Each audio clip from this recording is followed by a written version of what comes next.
당신은 평생을 일했습니다. 가족을 위해, 나라를 위해, 그리고 내일을 위해. 그런데 지금 통장 잔고보다도 더 가슴 찡하게 아픈 건 나는 이제 쓸모없다는 마음 아닐까요? 오늘은 그 이야기를 해보려 합니다. 왜 우리는 이렇게 가난해졌을까? 하지만 그 속에 감춰진 자부심은 또 얼마나 위대한가? 이 영상은 은퇴세대 빈곤의 진짜 이유 7가지, 그리고 잃어버린 세월 속에서도 꺼지지 않은 희망의 이야기입니다. 제7위, 오래 사는 게 축복이 아니라 부담이 된 사회. 이제 대한민국은 평균 수명 84세 시대. 하지만 오래 사는 건 축복이 아니라 두려움이 됐습니다.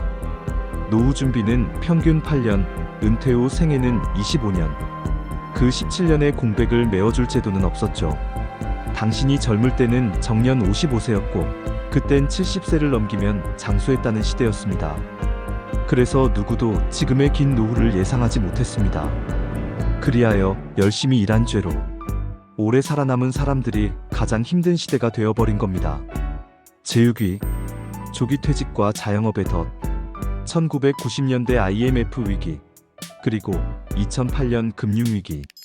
수많은 가장들이 하루아침에 명함을 잃었습니다. 내일부터 나오지 않아도 됩니다. 그 한마디가 한 가족의 삶을 뒤흔들었죠.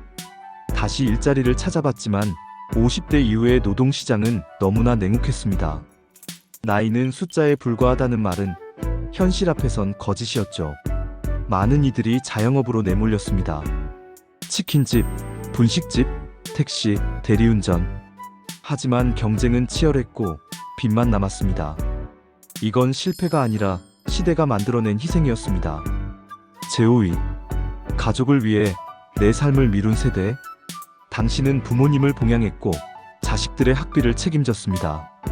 등록금, 결혼자금, 전세보증금.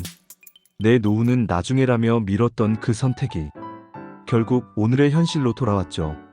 하지만 그 희생 덕분에 당신의 자녀들은 안정된 사회에서 자랐고 이 나라는 OECD 선진국의 문턱을 넘었습니다. 그러니 지금의 가난은 실패가 아닙니다. 당신의 노력과 희생으로 남긴 위대한 흔적의 결과물입니다. 제4위, 복지 사각지대, 제도의 빈틈. 기초연금은 40만원 남짓, 의료비는 꾸준히 오르고 주거비는 더 가파르게 올랐습니다. 복지는 숫자로 늘었다지만 체감은 오히려 줄었습니다. 도시에서 살아가는 노인은 월세의 압박, 농촌에 사는 노인은 의료의 공백으로 고통받습니다. 복지의 방향은 있었지만 사람의 얼굴이 없었습니다. 국가가 당신의 노후를 책임진다는 말, 아직은 먼 미래의 약속일 뿐이죠. 제3위, 물가 폭등과 실질소득 하락. 식당에서 한 끼 식사가 10,000원을 넘는 시대는 이미 오래되었고 50,000원어치를 사도 장바구니가 비는 느낌이 드는 이유는 소득이 그대로인데 물가만 폭등했기 때문입니다. 고정 수입이 없는 은퇴 세대에겐 그건 곧 조용한 착취였습니다. 돈이 줄어드는 게 아니라 돈의 가치가 사라진 겁니다. 이건 개인의 무능이 아니라 세상의 속도가 너무 빨랐던 탓입니다. 제2위, 고립과 단절의 빈곤. 돈보다 더 아픈 건 외로움입니다. 은퇴 후 만날 사람이 줄고 세상과의 연결이 끊어지면서 마음이 병듭니다. 노년의 빈곤은 단순히 경제의 문제가 아니라 관계의 붕괴에서 시작됩니다. 한때는 직장에서, 시장에서, 마을에서 늘 누군가와 웃으며 지냈는데 이제는 하루 종일 전화 한 통이 없습니다. 그런 외로움은 마음의 가난이 되고 그 마음의 가난이 다시 삶의 의욕을 빼앗습니다.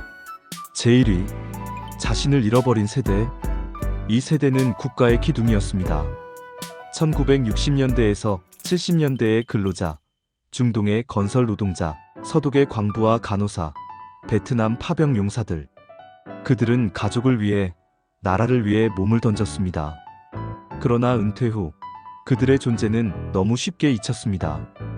이제는 아무 소용없다는 자괴감, 그게 가장 큰 빈곤입니다. 하지만 잊지 마세요. 지금의 대한민국은 당신의 피와 땀, 그리고 눈물 위에 세워졌습니다. 이제 당신은 가난한 세대가 아니라 존경받아야 할 세대입니다. 혹시 이 영상을 보고 있는 당신이 외롭고 초라하다고 느낀다면 이렇게 말하고 싶습니다. 당신의 인생은 헛되지 않았습니다. 당신의 희생이 오늘의 대한민국을 만들었습니다. 이제는 세상이 당신에게 감사할 차례입니다. 댓글로 당신의 이야기를 남겨주세요. 그 이야기가 또 다른 세대의 희망이 됩니다. 그리고 구독과 좋아요, 공유는 이 세대의 목소리를 세상에 울리는 첫걸음입니다. 당신의 눈물겨운 인생을 응원합니다. 감사합니다.